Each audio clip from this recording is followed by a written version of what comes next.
Son, do you want to know what the truth is? After this, there's no turning back. You take the blue pill and you wake up in your bed and believe whatever you want to. You take the red pill and you stay in Wonderland, and I show you just how deep the rabbit hole goes. Remember, all I'm offering is the truth, nothing more.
Hey, everybody. Welcome back to MythVision Podcast. I'm your host, Derek Lambert. I wanted to hang out with you a little bit here, and I want to go ahead and make anyone who might be worried about what I posted in the title as my struggles, my real struggles. I want to pour my heart out a little today and tell you what I wrestle with as a content creator who's on a journey for trying to understand what the truth may be about these ancient religions, about the Bible, about the literature that we're reading, and really what goes on inside me. Because oftentimes people see polemics, see uh, anti-apologetical materials and stuff that we do as well. But I wanted to tell you a little bit about me, Derek, a little bit. And I expressed this to my queen, my wife, the other day after doing another reaction response to apologetics, and how you get almost a perception of people online when you hear them polemically going back and forth that I think is an illusion. It does not accurately define the people that are actually communicating these ideas. And so figure if you have the time, hang out with me. But also I want to address some other, I would say, secondary issues that I find constantly online, as you see in the thumbnail, with clickbait titles and you don't have real scholars, or who is a real scholar, and this guy's a real scholar, she's a real scholar, that guy's not a real scholar. And I find that there's like this tribalistic notion of, well, they don't fit my category, or I don't agree with their assessment, and therefore they're not real scholars.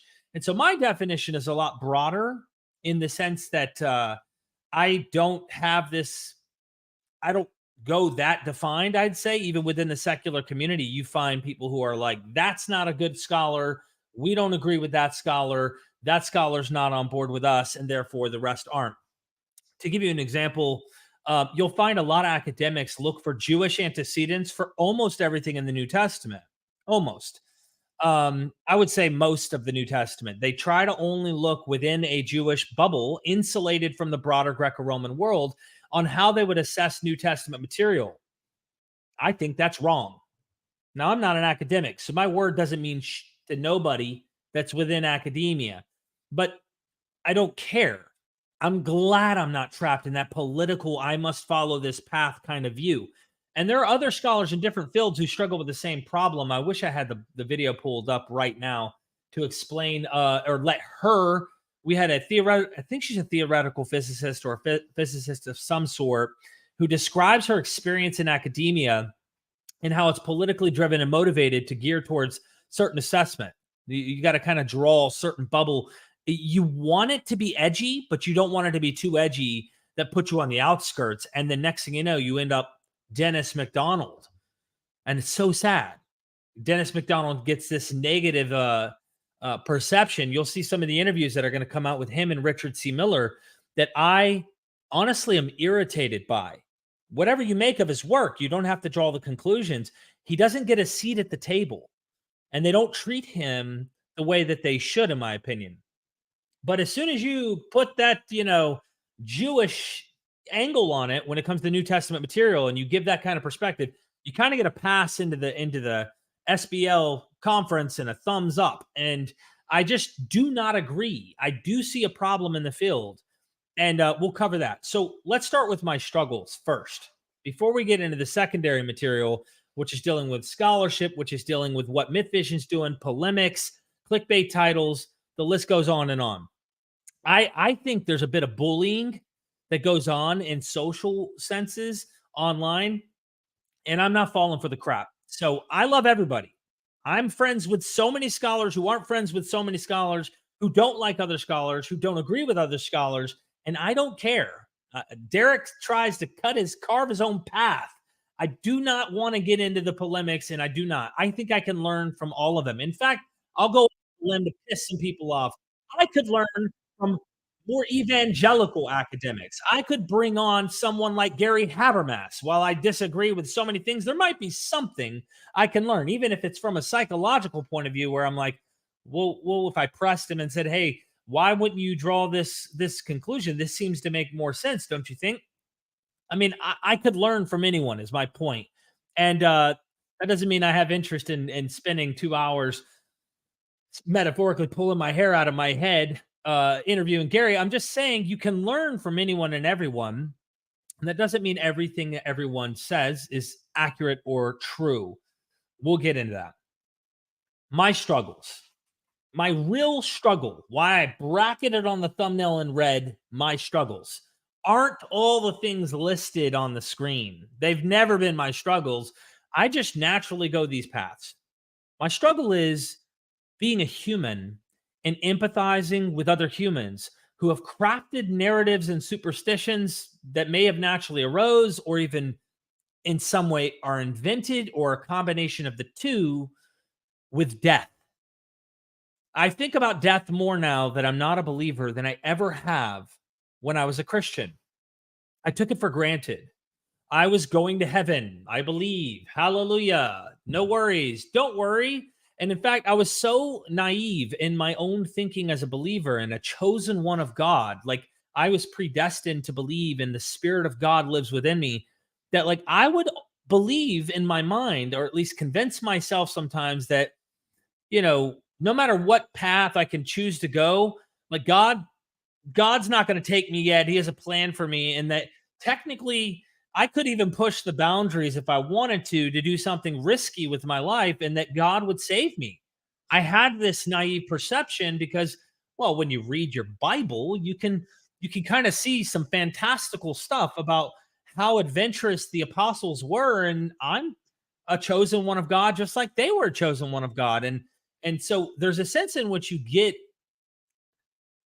I would say, deceived by the perception that and this may be my own fault, my own doing, but I believed that I was another one that God was using as he did the apostles.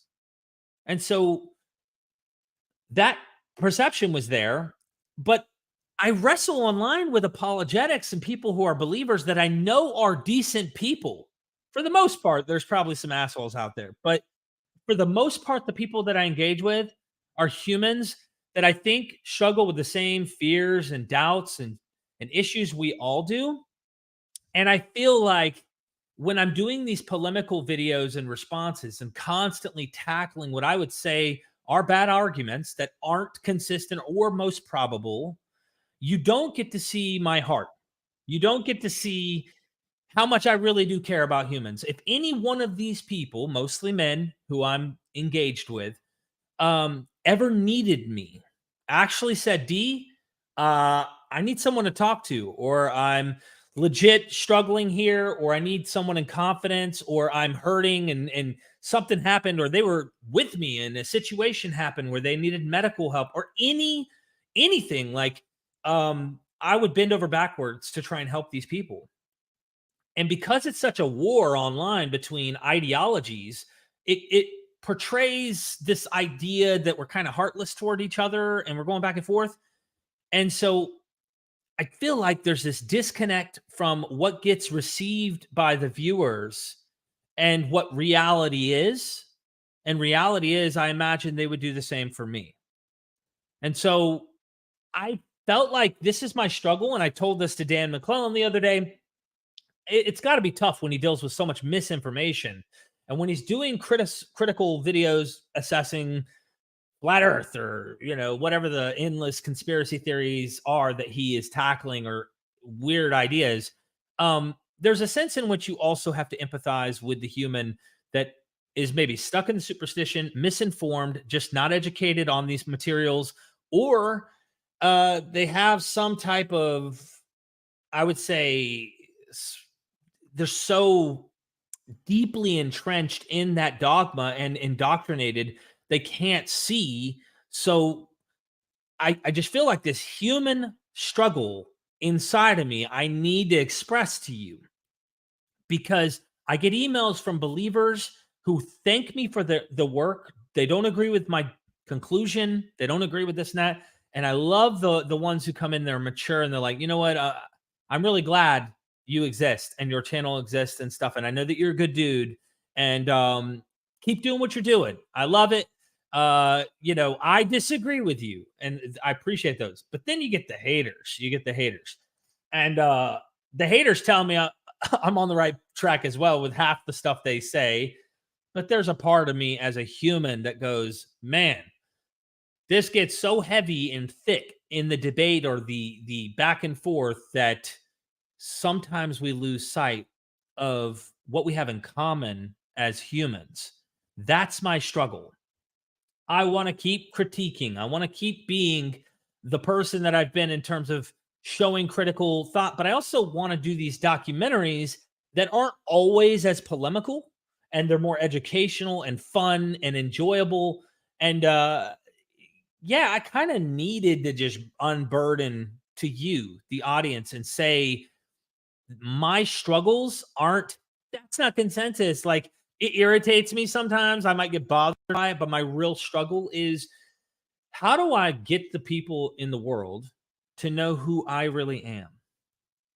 How do I get you to know my heart and what I really think and how I feel?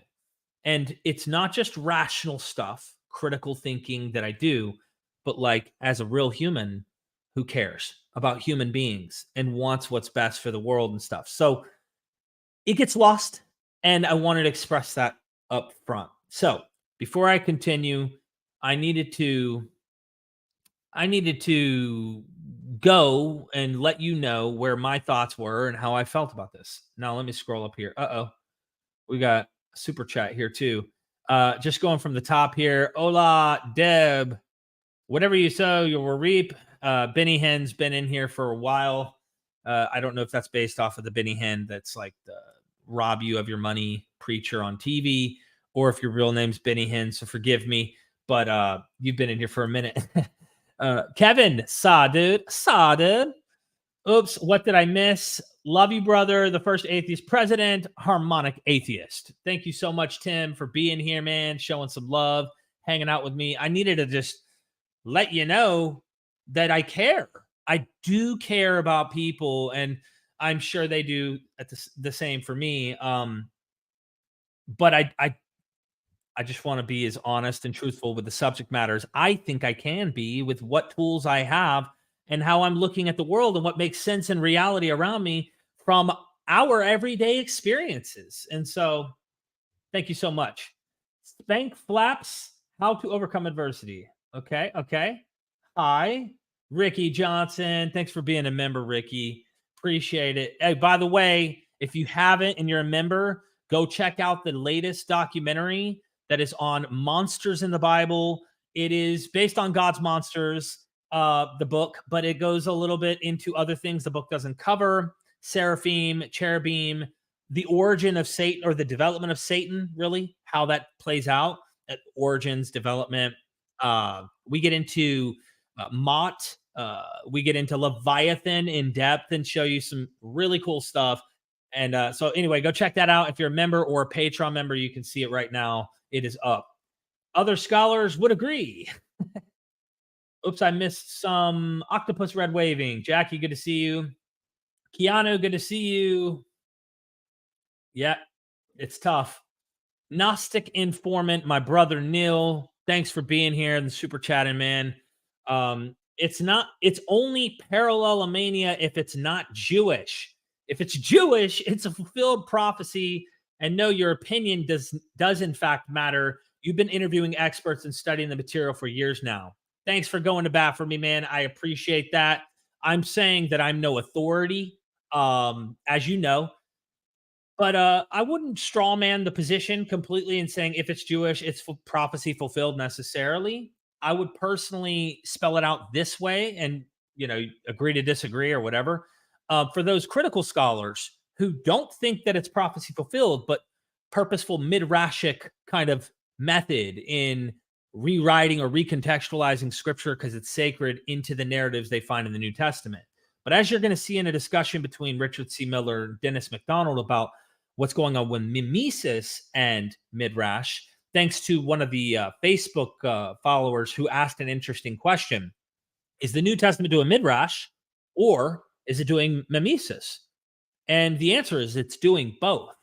It's not just midrash. It is doing mimesis and midrash. These authors, we take for granted how clever, how smart these authors were and how they knew how to craft narratives, how they knew the topoi, they knew tropes and themes and how to structure narratives. And they learned from the greatest narrators in the world, from Homer, from Herodotus, from plays like Euripides.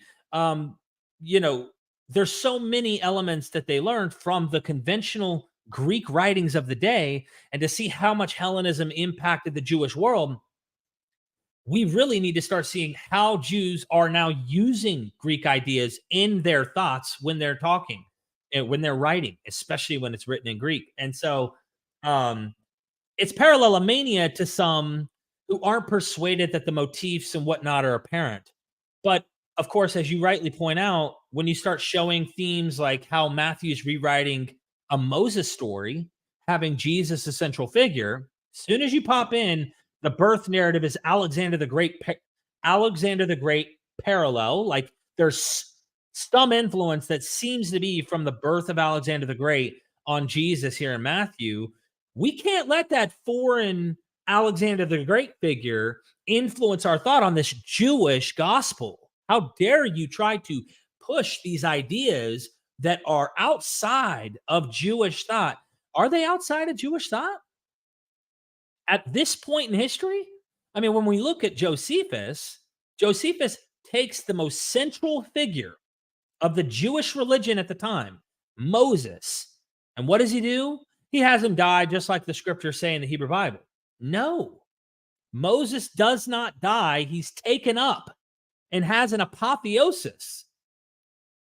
Hellenism's so powerful at this period in history and has infiltrated, if you want to use the term, Jewish communities and thought that Philo and Josephus, which is the sandwich buns of Paul and the New Testament Gospels and such, are contemporaneous to this. They have rewrote their Jewish figure to model it after a Greek-Roman idea. Come on, ladies and gentlemen. We need to stop this insulated Jewish bubble that, well, the Gospels only could be impacted with a Jewish idea, and that's it. We aren't looking at the broader Greco-Roman world. So my fight is your fight, Neil. We're pushing the boundaries. We're pressing the matter. We're interviewing academics that we think are on, paths that we think need to be recognized, even if we don't agree with everything everyone says. We want to try and highlight these things. Thank you so much for the super chat. The best thing for yourself is to think for yourself. Thank you, Tom. I agree. I think doing your own research and looking into this material, it's good to have experts in the field, though, in order to bounce it off of. But what do you do when experts in a field don't agree with other experts in a field? especially, and I want to highlight something that is an elephant in the room, when experts in a field have never studied Homer, using the Greek example, Homer, Herodotus. They've never read these books. They've never read Euripides.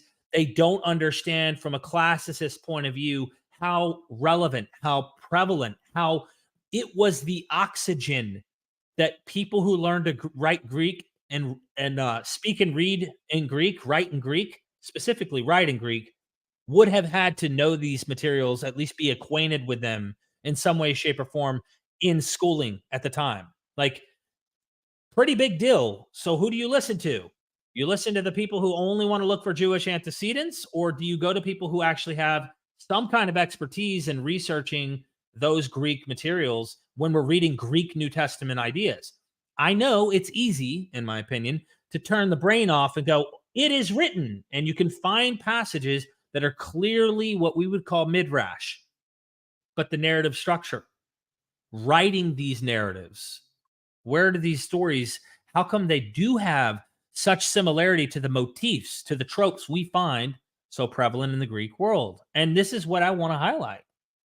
I look at that secret Messiah motif. William Raday in 1901, 1905, something like that, wrote about this secret Messiah motif. And even to this day, that's how it's coined in academia. But how often do you find that this hidden identity of Jesus, he doesn't want people to know who he is. Shh, tell no one. Don't let them know. You find this common motif with Odysseus in Homer. There is a long 700 years before this material, 800 years before this material, Homer already has Odysseus do this very thing. What's the deal with that? Like, why is that the case? Is it just theological, or does Mark have a literary convention in mind? Then you add Eurycleia, the foot washing idea that we see with the woman washing Jesus' feet. Then you add these other strange elements that have common motifs and parallels in some way, shape, or form. Nothing's identical to Homer in Mark. And that's the red flag. Mark's the one that's being refused to be looked at by academics. And then you get Robyn Faith Walsh on the scene, who goes, well, I'm not looking to Homer. I'm looking to the Aeneid, Roman Latin literature, contemporaneous or somewhat to the first century, right there, written before the Gospels, as a competitive piece of literature. Other academics are willing to jump on Luke Acts. When they get to Mark, they want to go, let's distance this material from any antecedents from the Greek or Roman world. And they're not really looking at it. You have others like John Collins, Adela Collins. She actually wrote in her commentary on Mark how it looks at Mark's competing with the Roman imperial cult, or at least in some way polemically, it's engaging with the Roman imperial cult. Why are their blinders on? And why is it when Mark Bilby goes to publish something and he emails me showing that the publishing company refuses to publish his work because he quotes and uses Dennis MacDonald in the publication, and their response is, well, he's been heavily criticized. So many scholars are heavily criticized. Sounds more political than truth-seeking, in my opinion. It's more like, we're persuaded by Mitchell and Sandnes. We're not persuaded by Dennis. Therefore, we're not publishing any material that doesn't kind of fit what we want in our academic circles. I'm irritated by it. So if I'm going to have to be an avenue that isn't within their academic, politically correct publishing avenue that gets these materials out there and has more people to at least make up their own minds about it, then I will. This is part of my struggle. Okay. Decade says New Testament scholarship is so speculative too. We just don't have enough to work with in order to know what actually happened thousands of years ago. I like the way you worded that, and I wanted to emphasize to know. Like, we can have confidence maybe on certain ideas. I tend to, but I don't know. I don't have this like strong dogmatic sense of absolutely getting what absolutely happened with certainty or high confidence. I would have confidence in some things, but that's my perception based on material that I've been reading. So Neil says, I agree 100%. Neil, I'm on a tangent today. I'm just running my mouth here. If you're not an academic, why would you want to be taking sides with one side of an esoteric debate rather than being open to all sides of an intellectual argument? Thank you for the comment. Thank you for the comment. Matthew K, this is exactly why I love you and why I'm taking inspiration from you to start my channels. Awesome. I hope more people do. We should have a lot more voices out there that are inspired by these ideas. I don't do this because I just want to be right. It's like I actually love learning this material and I want to know what the case is. And I see some interesting ideas that don't get airtime in the academic consensus that I want to highlight. I brought up one site that I wanted to bring up. It was actually a book. Let me show you that book here. This book right here, right? It's I think it's von Vim Vasilius, something like that. I probably butchered it. The Origin of the History of Israel. Herodotus' Histories as blueprint for the first books of the Bible. Now, why am I looking at this? Well, I find it interesting that a lot of people think the composition of the Bible as we see it, especially the final redactor, takes place post-exile. How post-exile is debated, not agreed upon. Is it during Persian period? Is it possibly even early Hellenistic? Could they have been inspired to write a history? I would call it a mythic history of some sorts, a mythic legendary history of Israel, the first 9 books of the Bible, based on Herodotus, which starts, by the way, at creation and then gets down to the Persian era where the Greeks and the Persians are going at it. He parallels a ton of material in here and sees some really interesting overlaps. Is there genetic connection? Is there some kind of indirect connection? Is this a literary, I don't know, is the schooling of the time for a literary elite to use these kind of ideas and tropes with dreams and all of this stuff that he parallels here? Or is it parallelomania? Or is there something to it, but maybe some of the parallels aren't there? And because there's some there are, it looks like you can maybe connect dots that aren't. I don't know. But I don't care. The parallelomania says don't look at it. And then parallelophobia is like, hey, just believe every parallel's there. No, you got to be critical. You got to be balanced in the middle. This is not a consensus idea, even though, well, I'm not going to say it isn't a consensus idea completely, because John Van Cedar's work and others are used in this as a point of making there were some parallels between Greek histories of Herodotus and the biblical text in the primary history. But it gets pushed further by this scholar here. Where is this being talked about? What about the book I'm holding in my hand here? Where is this here? This is the book, Adam, Eve, and the Devil, A New Beginning. And this book, I'm doing a documentary on next. I am doing a documentary on this book. I don't care, is what it is. Love me, hate me. Oh, well. Let me read to you what's on the back of this and tell you why it piques my interest. And this is not a consensus argument, even though some of the reviewers of this work who helped in the editing process of this book are heavy hitters. Some serious academics have played a part in helping them assess this. And this is what it says. In this book, the authors develop an intriguing theory about the Canaanite origins of the biblical traditions concerning the origin of the cosmos and the creation of humankind. Adam, Eve, and the Devil tells a new story about human beginnings and at the same time processes a fresh start for biblical research into primordial traditions. A number of clay tablets from Ugaritic, dating from the late 13th century BCE, throw new light.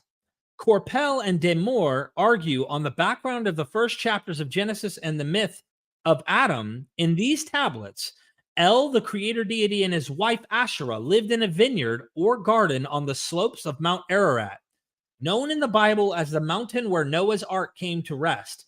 The first sinner was not a human being, but an evil god called Horon, or Horon, who wanted to depose El.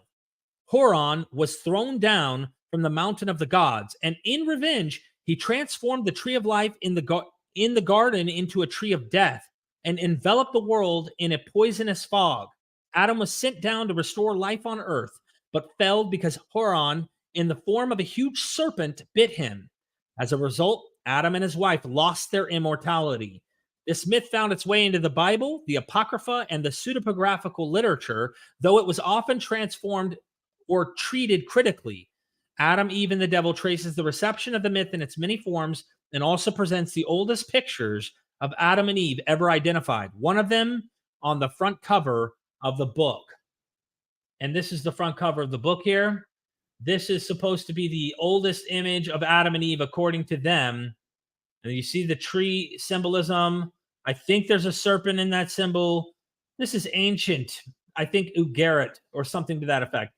Now, I don't know about you, but if you've done any research and you've dug into critical scholarship, most academics in the field don't actually go, from what I understand, to a specific antecedent for the origin myth of Adam and Eve. They could find elements and traces of the myth in Gilgamesh and other poems and stories in Mesopotamia that have trees of life, and the Adapa myth has this kind of idea.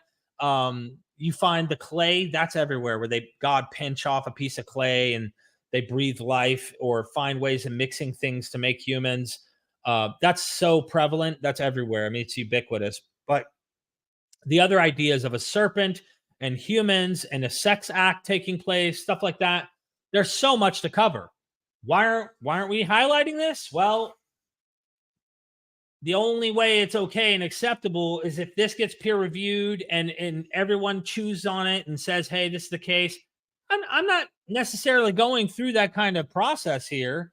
I'm not trying to just bring up anyone and everyone's idea about what's going on either. I am critical. I've had countless emails from people.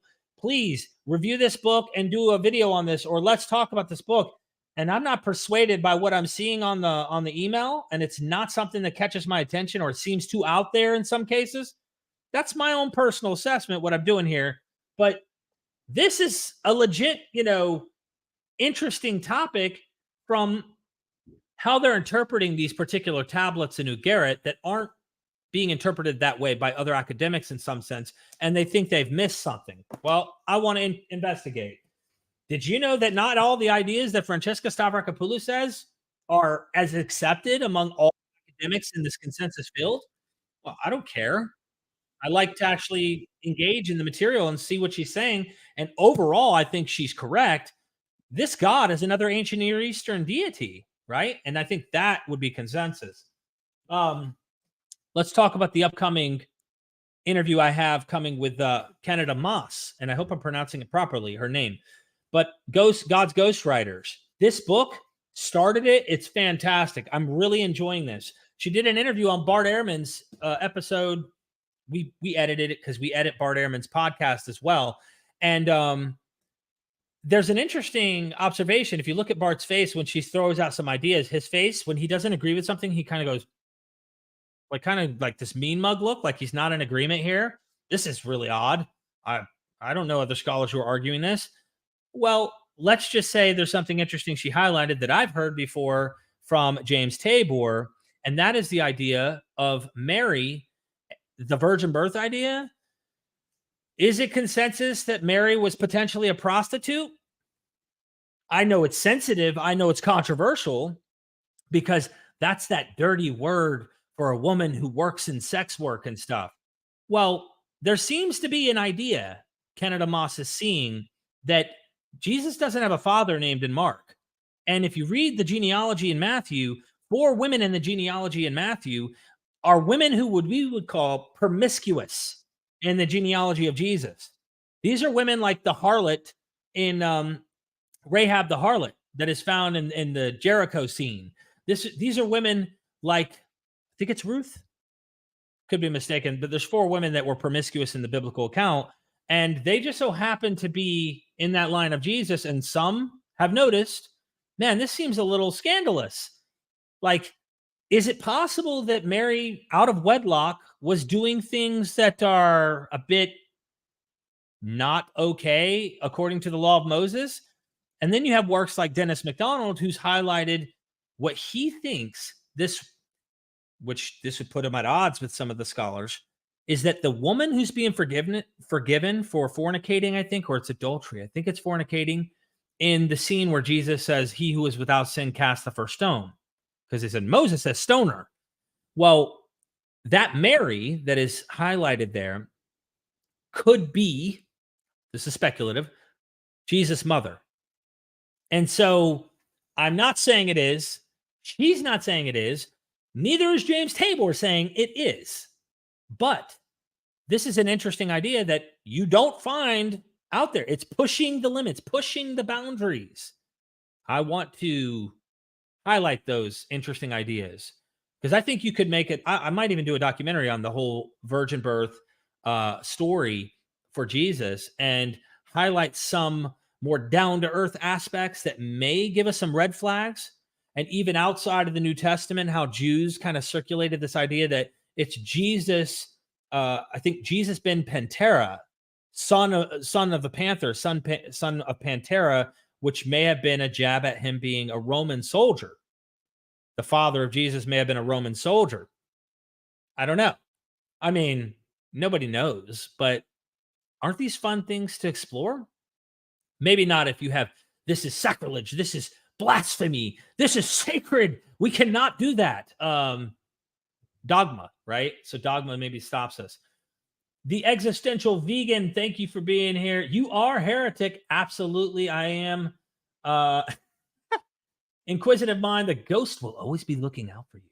The ghost of MythVision, good to see you here, my friend. Let me scroll down. I'm missing some supers here.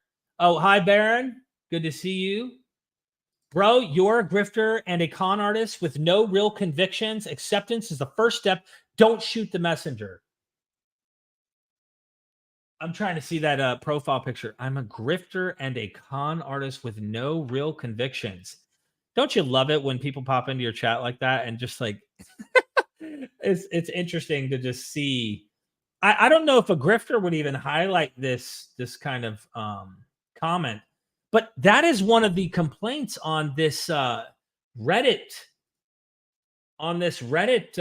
thread that also made, like, I've been wanting to talk about my real struggles as a human and showing empathy and wanting to be, more balanced in how I show that on YouTube. But in this one, are MythVision videos reliable and academically? Is his stuff good? I don't know. There seem to be mixed opinion. Do his videos be in line with academic consensus? Is he worth watching? There is a ton of griping in this, right? And a lot of it is just people that make flat out, I would say, accusations that are false in many cases. But some of them are like subjective, like bitching complaints and things like that. Like the answer is sometimes, and that is the problem with that channel. They will have world-leading university professors on one week, then conspiracy nut jobs posing as scholars the next. If you watch the videos to learn, then it probably means you also don't have the expertise to know which of the guests is reliable and which are not. My sense has been that the channel has gotten better in the regard over the years, but it remains incredibly clickbaity, right? Even misquoting legitimate scholars they bring on in the thumbnails. I know several scholars who have declined invitations to go on for the above reasons. That's a really interesting accusation, right? Like, I know several scholars who have rejected going on, and I'm trying to see where my comment is because I actually say, do me a favor and let me know, because I haven't emailed scholars to join me on MythVision. Like, I haven't been sending out emails like I once did in the past in a long time. Have I requested to interview academics that I'm not already in contact with? So I'm really thinking that this is actually misinformation to kind of make people think they don't want nothing to do with coming on MythVision. It really wouldn't matter to me if scholars said, no, I'm not interested in coming on MythVision. It's too polemical. He's into anti-apologetic kind of stuff. I don't want to wade into that material. I respect that decision on many parts of people, but I also think that there is a bit of a faith-based perception that many academics have who show up in the arena that we're engaging in. And a lot of them aren't interested for that reason, I imagine. Like, they're not really big fans of me being polemical or even being critical of religion in general. So I actually commented a bunch of stuff in that, and I don't see my comment now. I don't know where that comment went.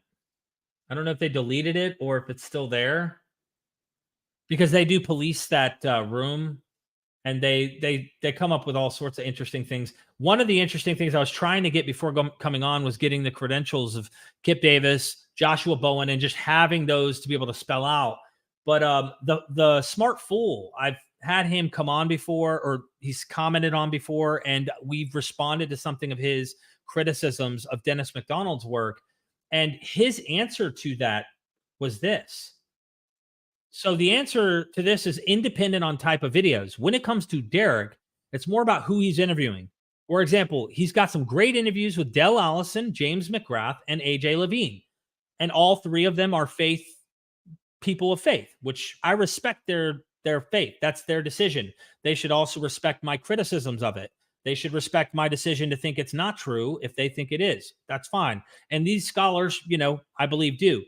But I have less interest in bringing them on to attack their positions, because that's not the kind of guy I am, instead of trying to learn ideas from them in the field. So I choose very carefully how I engage with particular scholars I have on. But this is what it says. I imagine because they wouldn't get too interested and get turned off with that. Of course they would. I mean, they're Christians. Like, and AJ's not a Christian. She is a practicing Jew. So they are coming from a faith perspective, and a lot of AJ Levine's work is to try to have interfaith dialogue between Judaism and Christianity, finding that kind of, balance and having them communicate, and less hate toward each other and less animosity and whatnot. Whereas some other scholars or people, then it tends to get pretty polemical, and he sometimes goes on monologues and starts to ask leading questions, and in general deems certain positions that are perfectly applicable as not critical or apologetics, etc. So I am saying that certain positions that I think are not the case or sound a little bit apologetic in some way, I think he's saying you're going too far with that. There's positives and negatives to the channel. Overall, fairly a nice guy. When he doesn't get polemical, he brings a lot of enthusiasm and can be a fun channel to watch when it comes to certain scholars and making their work accessible. Well, I saw another comment by the smart fool. This one right here, my guest. So this is about, he loves bringing on scholars more frequently, such as Kipp Davis, Joshua Bowen, Richard C. Miller. Are these scholars good, and do they be in line with academic consensus? Smart fool says, my guess is that these three are trying to grow their own audience, grew up in fundamentalist Christian home, left like Jesus. So there is some similarity. Sometimes it's hard to get consistent academic on channel.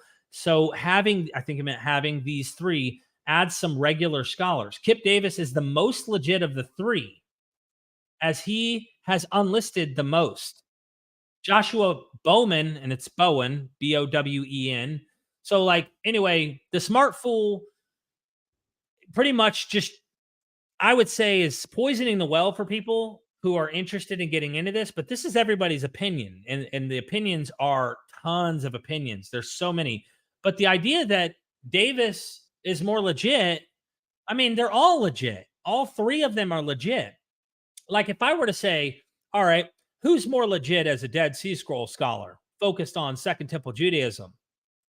If I said Joshua Bowen, or if I said Richard C. Miller is more legit, because I know that they've studied these things and they know this, but he's more legit than Kipp Davis in that specialty, I'd be wrong. If I said, well, the more legit academic out of the three here on classicist arguments or classicist ideas pertaining to Homer, the Greco-Roman world, Roman history, Roman mythology, Romulus and Heracles and all that kind of stuff, it would be Miller. Miller knows that material better. He specializes in that area with a very keen eye, just like Kipp would with Dead Sea Scrolls, and just like Josh would as an Assyriologist when it comes to the ancient Near East and Mesopotamia, law codes, all this kind of stuff.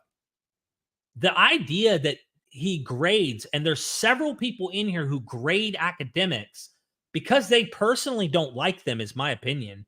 They don't like what they're doing with these interviews or how it's being geared toward breaking down what we would say are superstitions, I just find that a little tasteless to me. It's like that makes me wonder, like, where are you at in your thinking, and what makes you draw these kind of conclusions about these academics? They go on a tirade against Richard Carrier as well, and the list goes on and on. And the thing is, I know that mythicism is not a consensus idea, and I talked to Richard Carrier about this stuff. I personally think there was a Jesus, and I'm persuaded that makes more sense in my head. I don't know with certainty, but I'm highly confident that makes the best sense in my mind based on everything that I've looked at. Well, can I learn from Richard Carrier? You bet your ass I can. There's a lot of material I can learn from him. And because there's so much tribalistic political correctness and all of this stuff going back and forth, you can't even interview the guy without catching shit from people. It's like, really? I just want to be true to myself and have these interviews and discuss where I think people are right. I'm subscribed to Richard Carrier's blog, and I think he gets a lot of stuff right. And where I think he gets things right, I'm interested in having those discussions to learn from him. Nitty says, stop with your poo-poo on Jesus. Just kidding. Nitty, thanks for being here and being a member. I hope you watch. I want to hear some comments from people about our latest documentary that members of the Patreon and the YouTube are watching. Let me know what you think. I think this documentary is one of the better ones. And thank you for the super chat as well, my friend. You should check Mauro Biglino. I don't know who that is. Scrolling down, I got to catch up to you guys. They're super chats. Kevin in the hizzy. Kevin Nantradikath. Forgive me. I cannot pronounce names. I am sorry. We can tell that you are a real one, an authentic soul, in a purely atheistic sense, of course. It wouldn't matter if you were purely atheistic or not. It does not matter, because I get the point. And we love you for it. Please don't ever change. Keep being you. We love you, dude. Well, thank you, man. That means a lot. I really appreciate that. I know my mind is going to change 100 times as I learn more. And I hope that people take that journey with me and disagree with me. Oh, Alexander says, bro, the movie Zeitgeist has been torn apart. Why do y'all mythicists still cling to the lie that Jesus fit some kind of trope or template? Pro tip, he didn't. Oh, this is a great, great, great comment. I have to address this because this is the problem. This is the freaking problem that we're dealing with. And I don't know if you feel like I feel. This is such a headache having to parse out, because people on the apologetic side, the more this stuff literally happened approach the New Testament, they believe this stuff in some way, versus those that are Zeitgeist, which, by the way, at one point, Zeitgeist many years ago had my eye going, whoa. So I initially thought, whoa, what if Jesus really is? Wasn't that I was fully sold, but it made me wonder, what if Jesus isn't the one? And there's so many other deities that I've never really taken the time to consider and think. It's kind of hard to explain, but like, when you're born in a bubble, live in a bubble, taught a bubble, you don't consider all the bubbles out there as authentic. You think yours is right. We got the real one. This is true, especially when that's what you're teaching the people in those bubbles. Well, I started to expand my mind and think, what if I'm wrong? That's what Zeitgeist did for me initially. What if I'm wrong? And it has been torn into pieces. At least it's been highly criticized, and showing that some of the sources by D.M. Murdoch, who highlights things in that documentary the work is based off of, the sources don't say these things to some extent. They're definitely stretching a lot of these parallels and really overkilling it. Parallelomania, right? But inventive parallelomania. Like, they're inventing things. The problem is, first of all, I'm not a mythicist anymore, but that really doesn't even matter. The lie that Jesus fits some kind of trope or template. Pro tip, he didn't. This is where I would say you have not studied enough, my friend, at least not materials that actually show he does fit a trope and template. If he didn't, let me get kosher for you for 1 second. If he didn't, then why is the Gospel of Matthew crafting him to look like Moses? Let's go where it's safe, right? We can't go to that Greek-Roman stuff. God forbid. Okay, Moses. Why are they are purposely crafting Jesus to look like Moses. Why? Why are they doing that in a literary sense? I'm talking Dale C. Allison Jr., come on. He will say, that's not a memory. That never happened. That is literary. That is instructive. That is the fanciful pen of the author making Jesus look like Moses. He must look like a template or trope of Moses, right? At least. Where you won't swallow the pill, I'm sure, is when you start recognizing other motifs that are very common, if not ubiquitous, in the Greek and Roman literary works of the day. That you find common themes like the birth narratives. I could pull down Suetonius. What was it? Did I need to pull it down? I don't even need to pull it down. I got it right here. It's almost like I know guys like you appear in the chat. And he goes into talking about the Senate. There are portents to his birth. His mother's divinely impregnated by Apollo in the form of a serpent. Next thing you know, 9 months later, here comes Caesar Augustus. And the Senate says, don't rear up any children that year because politically they want to kill all the infants because they're worried about a prophecy coming true that usurps their power in the Senate. List goes on and on. You really need to read more widely, my friend, and you might help yourself if you do. Let me keep going down here and get these supers because when you throw supers, man, I can't leave you hanging.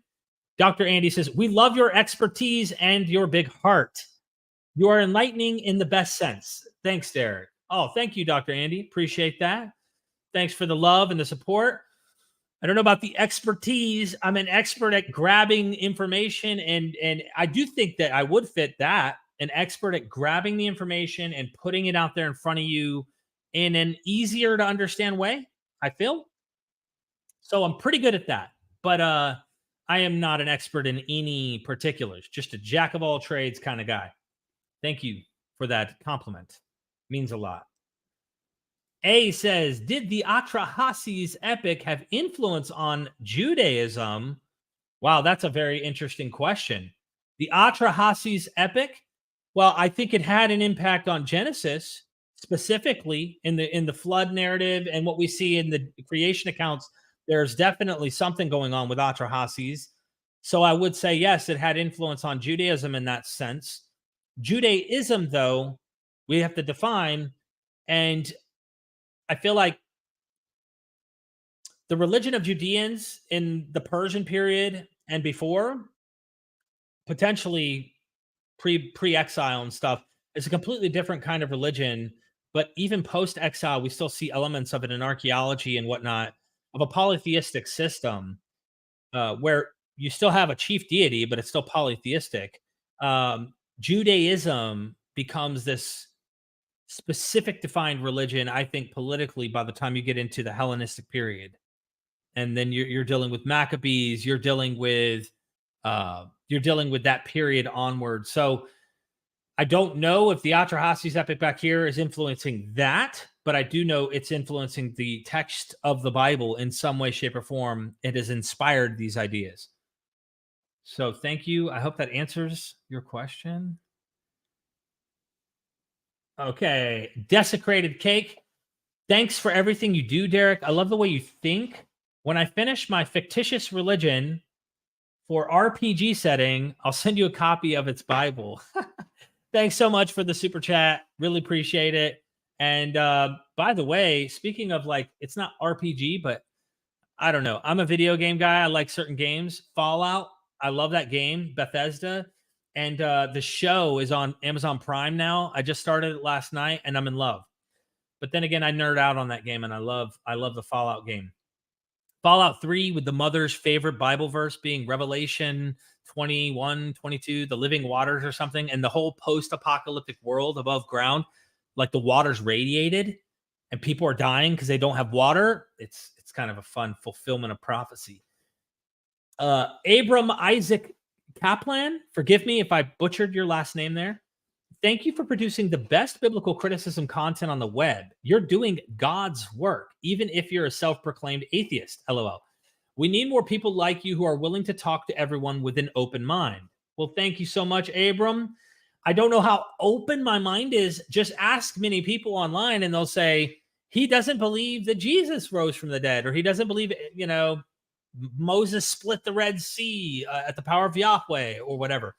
So they'll say I'm closed-minded because I have this kind of naturalist worldview.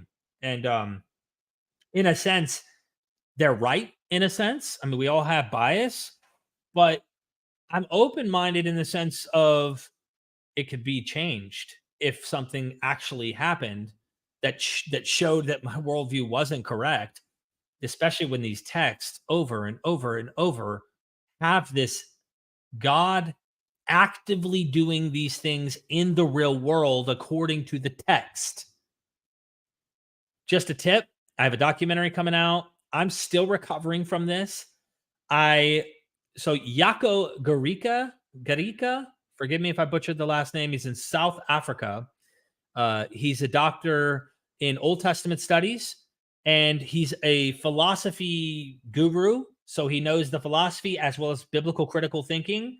He wrote a 2004 paper called Does Yahweh Exist?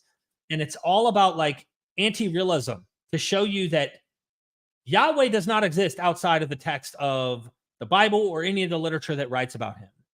And he goes into so many arguments, like there's so much argumentation in this that it took me 4 hours and 50 minutes to record my audio. That's not counting the AI that quotes the Bible verses. So the documentary, by the time it's done, might be 4 or 5 hours long. I don't know. It's a lot, though. So these are arguments I never really thought about this way. They're very, very well thought out. And even in those sections, you could exhaust them even further, but we would end up being here forever trying to get through the video. So I could not, and he did not write the script any longer than it really needed to be. There's just so much. But are we open-minded? Well, which Yahweh exists? Because there's several Yahwehs in the Hebrew Bible, and they don't agree with each other. And we're going to show all of that in this documentary coming up. All right, hold on. I'm trying to scroll down here. There's a bunch of comments. Okay, the smart fool. There he is. Okay. I take criticisms, but you know me, man. I like your thumbnail here. I'm surprised you didn't go the Return of the Talk title route that parallels your former We Need to Talk. I went with just my struggles. I do clickbaity titles. That's the perfect moment to make my point about this. And I hope more viewers can empathize and those who get mad about my titles. There's some of you who are watching right now with 361 people who get upset about the titles. I've seen some of the comments. Some of you don't mind them. They know that they're jabs for fun and attention grabbing and stuff like that. But if you were in my shoes, think about this. You're a YouTuber. Your goal is to get as much attention for the academic works that you're trying to promote, the ideas that you're trying to get out there, and you drop a video. Let's do the one I just did on monsters in the Bible. And I titled this Monsters in the Bible documentary something like a deep dive, or not even a deep dive. Let's not get too descriptive here. A scholarly adventure into supernatural beings in the Bible. Does it grab your attention? Some of you maybe. Okay, that'll be interesting to see supernatural beings. But if you say something a little bit more like the real truth about monsters in your Bible, well, you might go, what's the real truth about monsters in your Bible? And then you go through Leviathan and you go through, these clickbaity titles. And then you look at the analytics and you say, okay, this documentary got 15,000 views. That's a lot of views for some of you who might be YouTubers watching me. But for some of you, you might go, okay. And then I pop another one out that gets 500,000 views. 500,000 people clicked and decided I'd watch 1 second up to whatever amount of viewing of that documentary. What happened between 15,000 and 500,000 can be several factors. And the number two, like top two, is the title and the thumbnail. Your content can be gold. It'll get views over time. But as far as getting the attention you need, you have to compete. And so I'm trying my best to compete. And 500,000 numbers don't lie versus 15,000 views. You have to kind of do that in order to try and compete. And by the way, I stand behind the title that I'm actually putting up there. The real truth about monsters in your Bible, with God's monsters being the book that we base it off of. I stand behind that title because once you look at it, you see the development of Satan, you see Leviathan, you see all of these creatures and how the ancients perceived them, these mythological creatures. I just find that when I see those comments for the hundreds of positive ones, it's like, dude, you're bickering over a title. You're bickering over how I labeled my thumbnail or something. It's just really, really weird. But by the way, I don't want you to take personal my critique of some of the comments that you make in the academic forum on, what is it called? Academic biblical or something. Yeah, this right here. But when I don't agree or I think something isn't correct, or I think that an assessment by you, for example, isn't right, you're quick to show that you don't agree with certain things that Dennis might say, or at least you're critical of certain things. I don't see any problem with doing the same here. And I know that I'm not like a hater or anything of what you do. I hope more people will take serious Bible stuff. I just found this whole thread full of misinformation or even just personal gripes about what I'm doing. And it's a lot of subjective, in my opinion, nonsense in some ways towards people, towards what I do and things I'm doing here at MythVision. But as I say in my comment underneath, the one at the bottom somewhere, is that this is to be expected. I don't know who's deleting stuff. I feel like there's stuff being deleted here.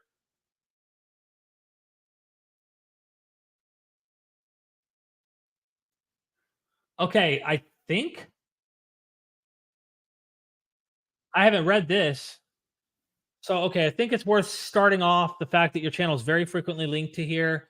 Many of your most regular guests are pretty beloved figures by our users. Robyn Faith Walsh is a fan favorite here and was gracious enough to do 2 AMA events with us. Awesome. I didn't even know about this.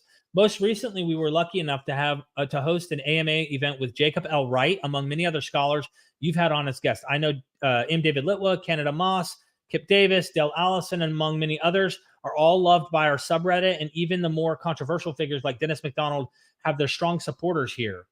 That all being said, I'm sensing the conflict is coming from the fact that our 2 platforms, academic, biblical, and MythVision, just have 2 different goals, very different goals. You mentioned in this comment that you do get polemical and think it's necessary. And I want to start off by saying that on a personal level, as someone raised in a conservative Mormon household, I can respect how what you do does help people. I don't think either one of our goals are inherently more correct or better than the other, but they are different. I totally agree. Our platform is meant to be a place to discuss biblical academics away from the endless cycle of apologetics, counter-apologetics, and polemics. It's not perfect, and I think everyone can acknowledge pervasive issues in the field, but we do our best and attempt to treat this like any other subject in history in a hopefully less charged way. But I think because of that, users here, when discussing your channel, will likely focus on the polemical aspect of your goal as one that's at odds with what this subreddit is intended for and what most of our regular users come on for. For example, they may point out the fringe nature of someone like Richard Carrier in the same way that someone who is interested in learning about medieval France may want to know if the scholar they're listening to has been pretty roundly rejected by their field. And for context, when I address the field, I never include the apologetics industry. I know it can be also seem like a slippery slope from addressing someone like Carrier as fringe to perhaps dismissing truly excellent scholars like Robyn Faith Walsh or M. David Litwa as fringe. But for what it's worth, I do think our subreddit does a good job with that, as both of those figures and the many more I mentioned previously are again broadly favorably viewed by our users in a way Carrier isn't. It'll never be perfect.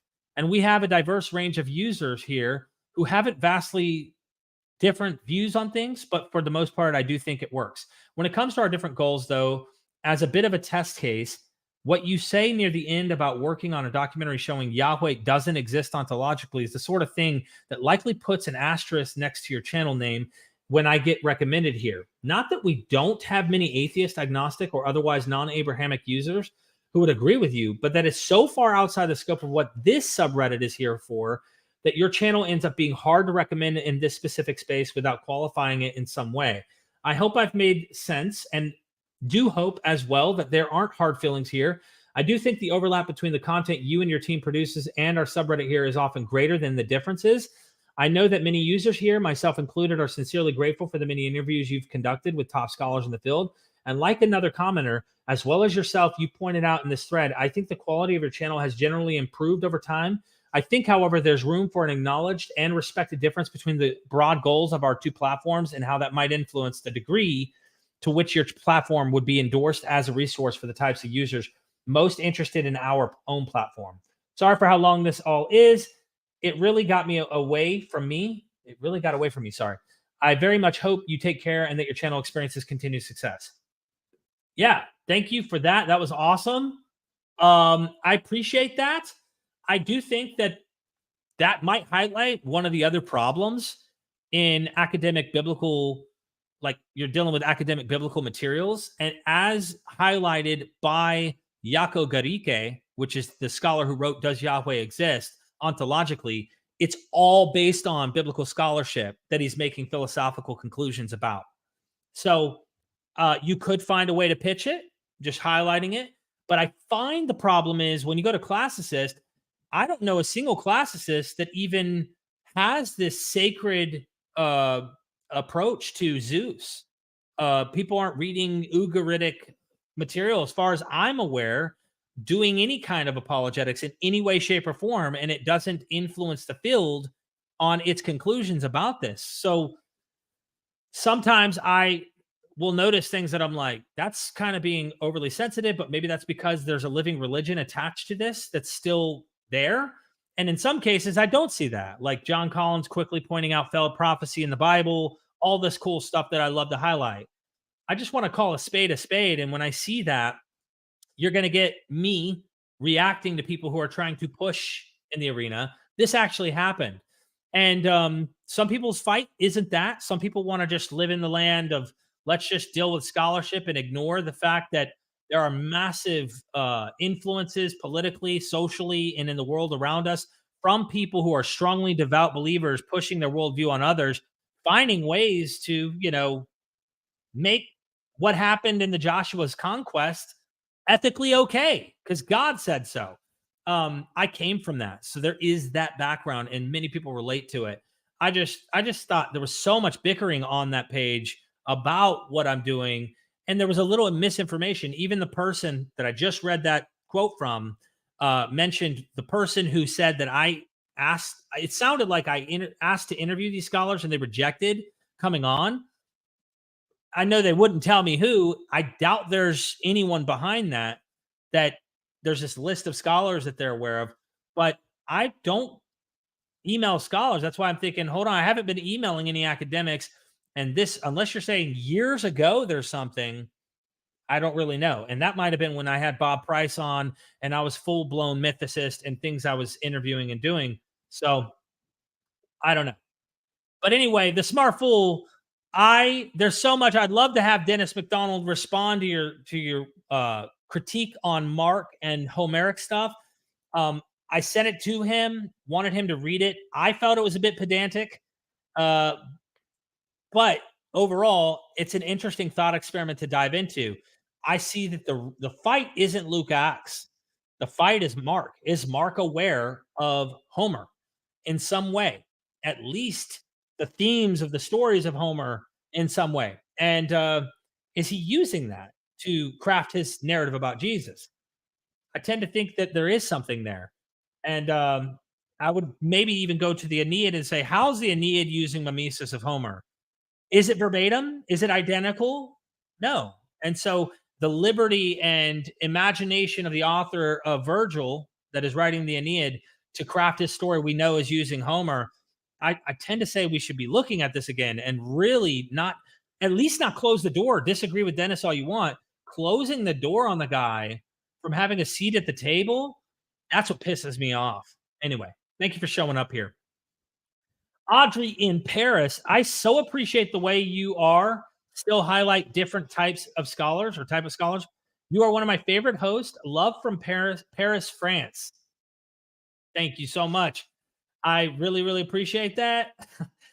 I could see my personality being a love me, hate me kind of thing. You either like Derek or you don't kind of thing.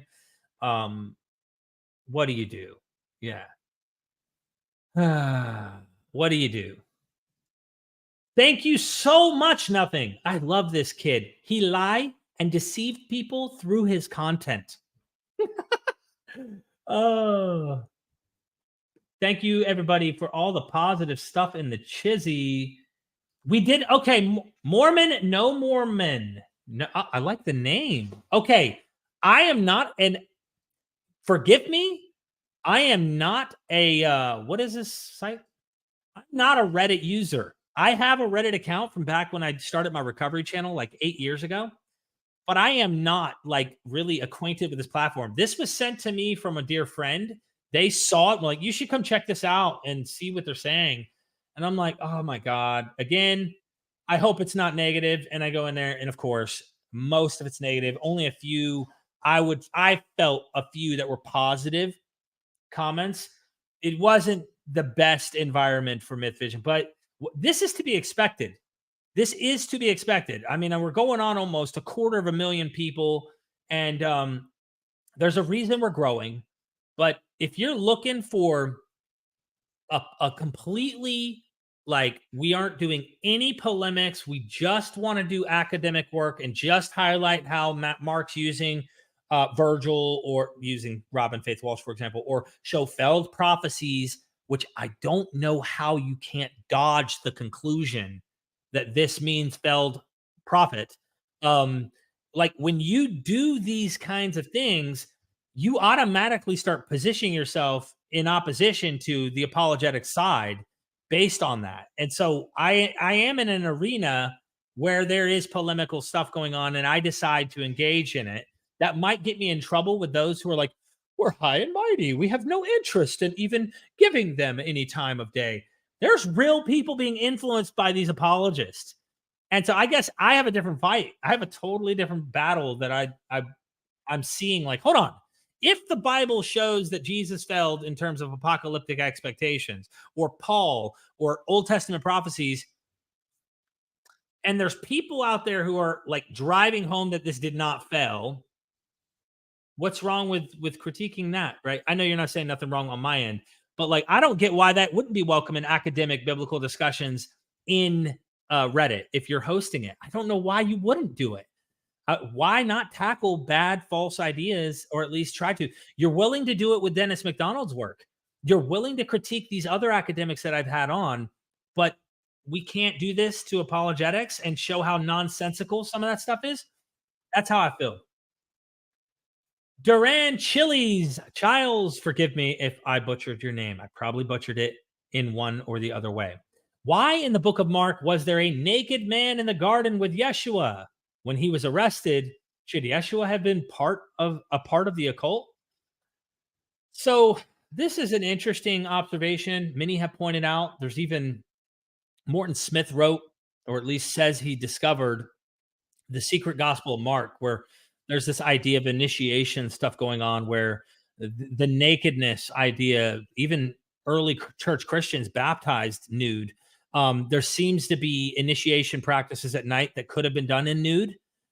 This is what some have tried to say. There are others, like Dennis McDonald, who thinks this has some Homeric antecedent. Some just think there's a naked young man there at the tomb and it was an angel, because they look at Matthew and they go, well, Matthew's interpreting Mark, and so they go with Mark. There's so many different interpretations is all I'm saying. I don't know the answer. I don't know. I like to entertain different ideas about this, but I know that sometimes our modern sensitivities don't match the ancient world and the practices they may have been doing. And so I apologize that I'm not any of these experts over here who can go and elaborate what the meaning is in that particular, location. But if you go back and listen to any of my Dennis McDonald material, you can get his view. I know that you can just go read Matthew and see what he did with the empty tomb scene, and that some people have understood this as angels or an angel. I don't know. And it also, my video that's early released right now on, for those who are paying members of MythVision's Patreon and the YouTube membership, that eventually will get launched over the next week or so. But in it, we go over this idea of cherubs that we would consider angels, and how they have this like young naked art in Greek and Roman art. And so it makes me wonder, totally speculating here, but like, could it have been an angel because a cherub of some sort, because in art at this time, they're equating angels with these kind of little children type angels. They look like human type angels that are in art in the Greek and Roman world, and like Eros and other deities that are found in the Greek world. They get that iconography in the art. I don't know.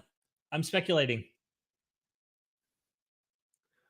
I'm trying to make sure I don't miss anything here because I'm terrible here.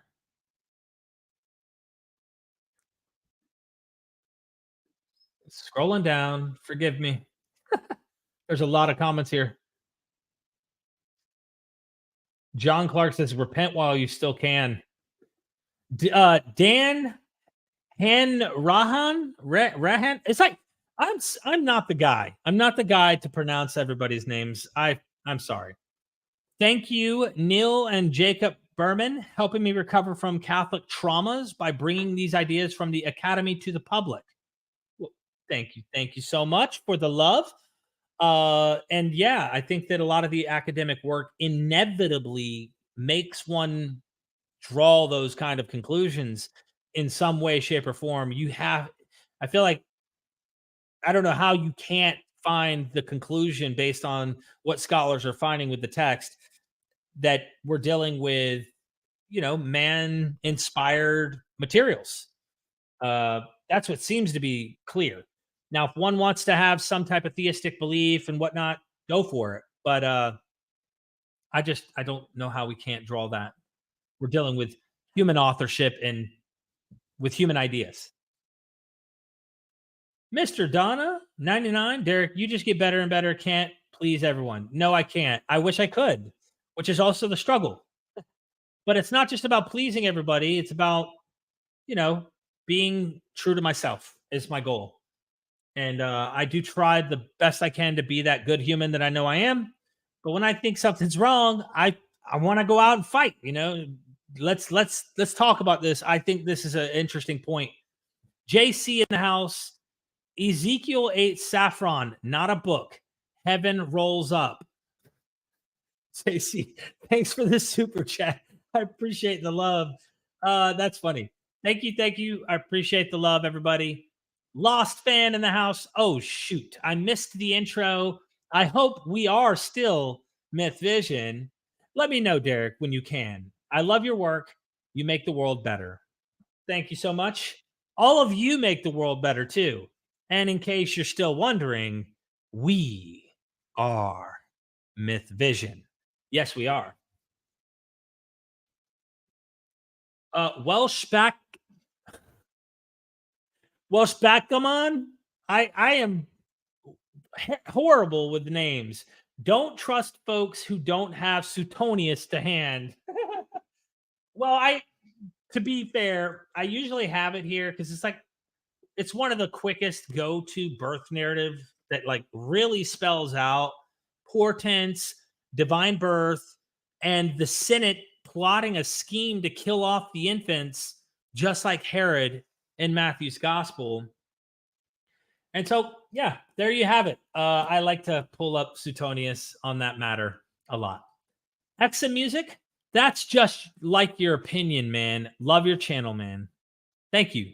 Thank you, Exit music. I appreciate that. I think that's in response to the initial comment you made, where I think this is relating to Jesus' historicity. I just think makes the most sense to me. This guy was mythologized like to the core, but I get why.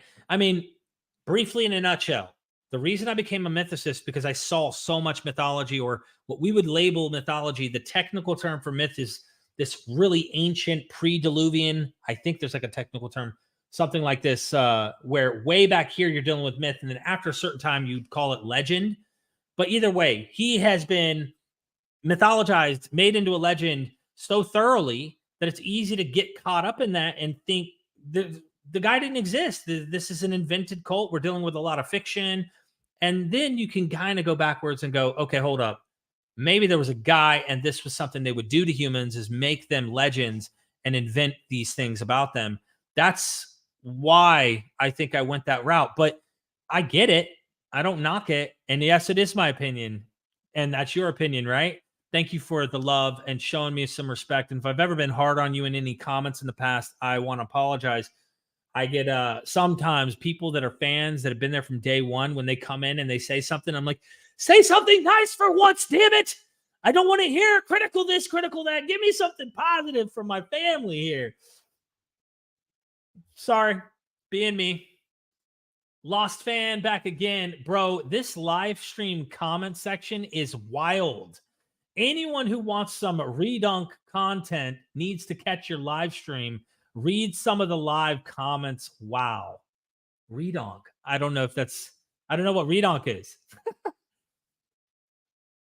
Thank you for the super chat. Lost fan again. Derek, ever play Final Fantasy Tactics? I think I did. That sounds familiar. Is that like Final Fantasy 13 or something? The game is all about a church conspiracy to control the nation, and the final boss is Jesus. My fave game. What?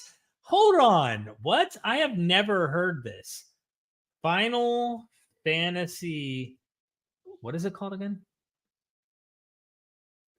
Tactics. Is that like on a... Hold on. I don't know if I played this one. This is like... No, I never did play it, but you could tell by the... Let me show you this, everybody. You could tell, like, the art kind of gives this almost medieval looking, or... I don't know. You could take it that way. I've never played that one. I have seen it, though. Thank you for that love. Thank you for that love, my friend. All right, hold on. Let me get in the groove here. All right. There's so many comments. I'm just trying to get through these. Duran Chili's, you think David was myth or legendary?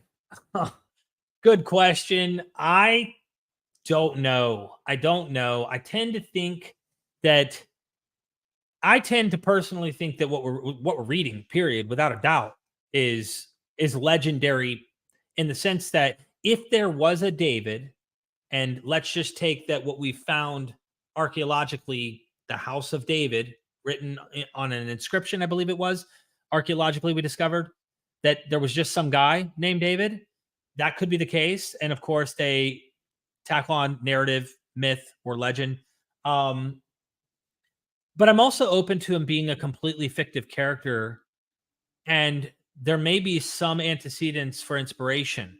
The way that they make his story is interesting. And I need to probably do a deep dive video just on King David, or Saul to David, and see what we can discover of other figures that look similar in the way they wrote literary works in antiquity.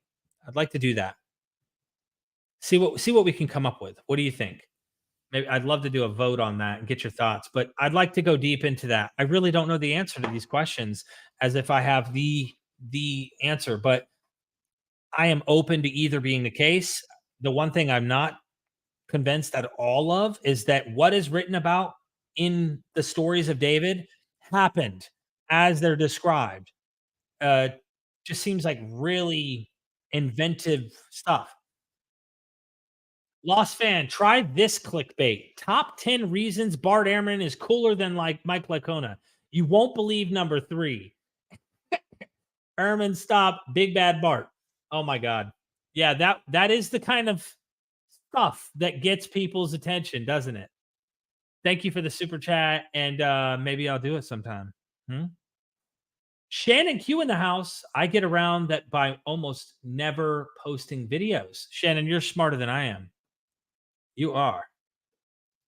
Reconstructed Bible, are you going to interview Paul Davidson one-on-one? Yes, I am. I love Paul Davidson. If those of you who don't know, Paul Davidson has a YouTube channel. I'm going to plug him here. I've been plugging it away in the documentary description, but I can't tell you how awesome this guy is. He's a great, great guy. He's been helping me in crafting these documentaries. If it weren't for him, these documentaries wouldn't be as well as they are, just so you know. The Inquisitive Bible Reader. Paul Davidson, brilliant. I ran across his work when I was going into the Greek comparisons to what we're seeing in the biblical text, Old Testament. And he's actually written articles where he's touched on some of this, but he's also quoted many of the scholars I have. And let's just say you got to check out his channel, subscribe. I'm going to copy and paste that in the chat. But I want to interview with Paul to talk about the crafting of these documentaries, discuss some of his documentaries, and get more attention. He deserves more subscribers than this. This is a sin, blasphemy. 4.28 subscribers. That should be 400,000 subscribers. He is awesome. Anyway, I hope Paul sees that and knows that I care and I appreciate his help. That's the least I can do. But please go subscribe to Paul Davidson's YouTube channel. And back to me, Rambling Derek. Okay, Lost fan Shannon Q Shannon. Coincidence? Probably, yeah. Lost fan, you're throwing money at me. Appreciate the love, my friend. Is it Yaden Zedek? What about interviewing Graham Hancock, the British writer? He has an interesting view on mythology. I actually emailed him when I first started the channel. I think his stuff is just overall, he's not as critical as he should be, in my opinion. And he's doing a lot of stretching. When you talk to specialists in the field, in any of the areas that he is claiming to have this like universal idea for mythology all across the world, a lot of the specialists that specialize in that particular field, the language, the archaeology and stuff, none of them take these things that he's saying seriously. None of them. And I'm not saying I wouldn't have a conversation with the guy, of course, but that's a huge red flag for me, especially when I've seen so much pseudo-academic stuff out there as well, that, yes, I have my boundaries. I do push the boundaries outside of consensus, but I also have boundaries of like, hey, I'm not interested in like just doing sensational stuff that I don't think is on the right track or accurate, in my opinion. So, yeah, I have those boundaries as well. That doesn't mean I wouldn't interview the guy, but it would be more to push him. It would be more to test him on certain things and see if he's actually open to being wrong about these kind of things, because I know that he goes a little too far. Lost fan, last one. Bring on Dr. Dan McClellan for whatever. Yeah, I have had him on several times if you haven't seen those interviews, but I have bothered Dan. So if you harass Dan and private message him and say, hey, MythVision, Dan, make it happen. I have asked him, he will vouch that he has told me I won't have time till this time. I have booked till this time. I'm definitely interested, but these things. So I am definitely always wanting to do a follow-up on his Divine Images, Yahweh's Divine Images book, and dive deeper into the materials that he specializes in. Thank you. Dr. Andy, how far are your guests' opinions influenced by subscriber numbers, response, monetary aspects? Ever thought of doing something more lively like Ruslan? How far are your guests and opinions influenced by subscriber numbers? I think you mean respectively monetary aspects. So as far as guests and opinions, how far am I push the boundaries. So like, it's not influenced in that respect. I'm sure there's always a subtle influence on you gear your content toward your audience in some ways. There's subconscious stuff going on there, I'm sure. But I'm really into this stuff. Like, I'm a real weirdo. I'm a big nerd. So when I hear someone say, let me give you an example.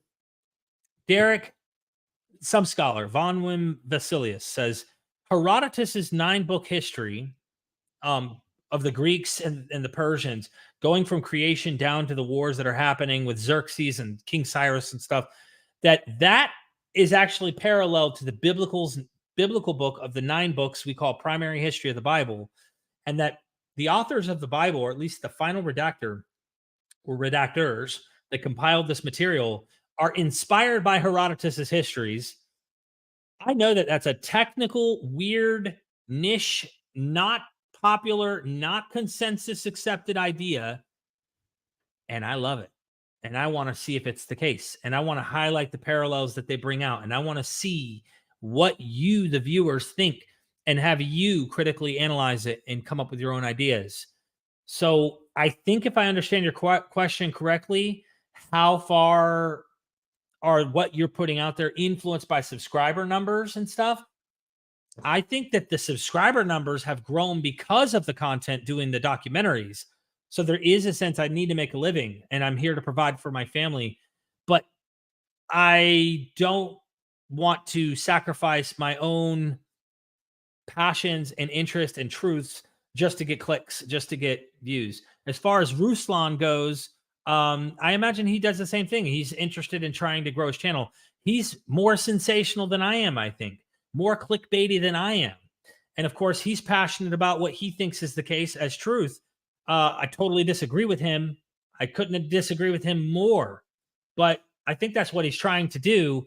And he even will make a title like Eclipse into the world happening tomorrow. And then, of course, it's not. And then he'll talk to his audience of why these Christians are faithfully believing that this is prophecies. And we know that we're in the end times, but I don't think this is the case. You know, I hope I answered your question, Dr. Andy, and I didn't misunderstand it. Hold on. This face shows up again. Alexander says, hey, bro, when you going to disown Richard Carrier? His allegations way worse than Robert Price.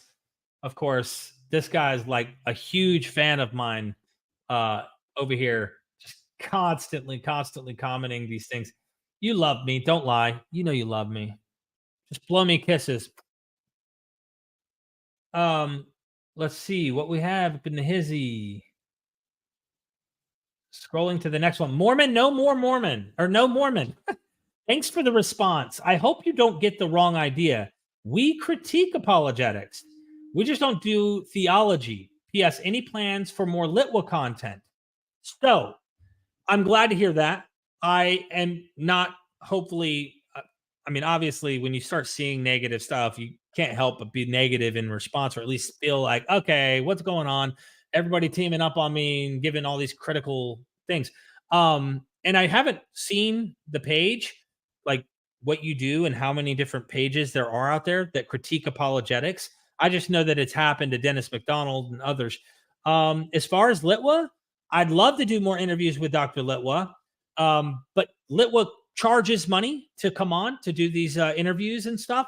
And that's like, I'd have to pay him to have him come on to do the show. And if I find a particular topic that I think is worthy of making that happen, or if I decided to put like some GoFundMe together to make it possible, then sure. But we used to have free interviews together. And then at some point he drew the line and decided he was going to charge to do interviews. I'd love to say, hey, I have 250,000, 225,000 subscribers. We can market your materials and get you a lot more attention this way. But I don't think that persuades him to want to do interviews without being paid. That's my take of the situation. I'd love to have him on more, but I also know that if I don't have to pay and I can do material myself, then I'm not going that path, especially when I do have a substantially larger audience that I can market and get more attention to the scholars for their courses, which he does his own courses. It's a marketing tool. And so if you're a business guy and you know, hey, I could go on this much larger channel for free, market what I do, promote my stuff, promote my books, promote my courses, and make more money, maybe they'll consider that. But I'm not paying out of my own pocket to do interviews right now. I don't have any interest in doing that. Thank you for the super chat, though. Dude Desi07, Shike, pronounced shake. Okay, shake here. What are your thoughts on end times hysteria? I think it's I've been there. I know what it's like to believe that the end is soon, and you're terribly horrified with what tomorrow might bring and hoping that you're right with God and all that kind of stuff. I just think it's completely delusional though in the mind. I really do. I think it's a complete delusion, but a delusion that I think is brought up due to whatever panic is in the situation that people are in. I think Jonathan Z. Smith talks about how a lot of apocalypticism, specifically this Armageddon kind of idea into the world stuff that we see in Daniel or the book of Revelation and others, that this stuff arose because the people were in a situation that they couldn't control. And so I get that, but it's, how do I put it? I always try to come to this analogy. It's a horrible one. I don't know why, but I think it's because it's so traumatic. You know, the younger girls that have been caught, went missing, and they've been captured by some grown man and locked in their basement for 10 years and literally are popping out babies for this abuser and this horrific dude who, in my opinion, should just be put to death. I mean, like it pisses me off to even think about what they did to these poor innocent girls who lost their lives for a decade in a basement being abused by these men. Well, what do they do psychologically when they're in this helpless state? How do they live on? How do they cope? And I feel like that delusion that they invent for themselves that helps them keep wanting to survive and live is tied into end times apocalyptic hysteria in some way. But the people who are typically in this hysteria are not as less fortunate as these girls who are in these abusive, traumatic, life-ending kind of predicaments. And so it comes from that. I think there's some human need and want and desire to try and rationalize what's going on.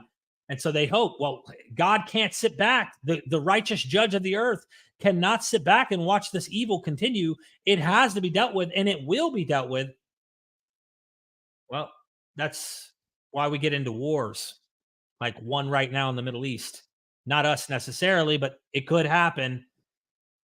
Shannon Q, I want Derek to come host the line with me someday soon and take calls. I'd love to do that with you, Shannon. Seriously, I would love to do that. I would absolutely accept that invitation. The Stacy's Mom podcast, Shannon, yes, he needs to be on the line for sure. I would love that. James Apperson says, I love that idea, Shannon Q, MythVision podcast. Shannon can make a lot of things happen. Well, let's make it happen. We'll message off air. Okay. Oh, good one. Mr. Smith said, Mindshift collab. I'd love it. I love Mindshift. I think he's a wonderful guy, and we have a lot in common in our past and what we're trying to do and educate people. And, you know, I'd love to do that. I think that makes great crossover. Scrolling down. Here we are. Michael Apple. Was King Arthur myth legend? How about Lycurgus? I think it's Lycurgus. I don't know about Lycurgus, and I have not studied the King Arthur myth legend extensively. I don't know if there was a guy. I tend to lean there wasn't in that case, as far as I've been told, and that is total ignorance from my part. So I have never investigated this specific example in any depth, but we will need to at some point, won't we? I think we will. Ali says, is that Shannon Q from the Matt Dillahunty show? Holy shit. Yes, it is. Yes, it is. I had to say it like that. Forgive me. I had to do it. Dude Desi 07, what are your thoughts on the Samson and Delilah story? Have you ever seen the 1949 film based upon that story with Hedy Lamarr? Hope I said that. Hedy. I have not seen the film, but I have some thoughts about Samson and Delilah. I have some thoughts about the Samson myth altogether. I think it is a myth that, without a doubt, is influenced from some earlier myth, whether Melkart, Gilgamesh. I tend to think Heracles, which might date Samson a little later, and that Heracles myth influenced Samson in some way. I mean, the first labor Heracles does is fighting the Nemean lion, and he kills the lion barehanded, like chokes the lion to death or like strangles the lion and kills the lion barehanded. Samson, the very first thing he ends up dealing with in like some warlike combat like situation is killing a lion barehanded. And I did this parallel thing in a documentary that I did on Samson, the myth of Samson and Heracles. There's so many examples that come up that you can give to show what's going on, but I think it's an interesting story. I love the Samson story personally. It's such a tragedy. There's a article by Yair Zilkovich that you should read. Samson's birth narrative is one of the most unique, odd, pagan quotation marks. Of course, I don't mean it in the derogatory sense, but you'll notice the Bible authors in the Hebrew Bible try to, when they describe the births of these heroes of the faith or genealogical Abrahamic descendants and stuff, you'll notice like Sarah can't give birth. She can't give birth. It says that Yahweh like opens her bosom and then she gives birth or whatever. So Yair Zilkovich goes and starts to discover something interesting where it looks like in the Hebrew, the language of Yahweh and Eve gives birth to what looks like Yahweh's child. I mean, it could be understood or sounds like there could be some sense in which one of the children of Eve is Yahweh's and maybe the other one is Adam's.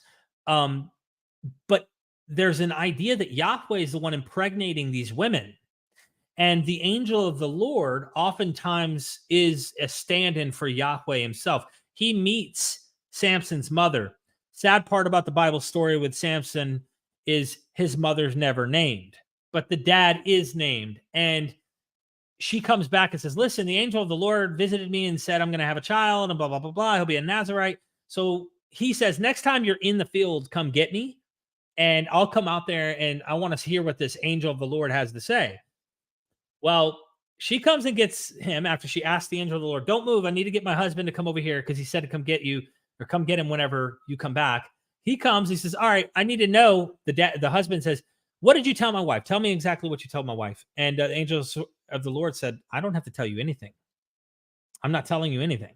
Well, tell me your name. He says, it's not for you to know. Like he refuses to help the husband overcome some problem the husband's having in the situation. And they just ends up like having this crazy ascension. And they're like, oh my God, there's a God. Are we alive? Pinching their skin. Well, Josephus comments on this later on.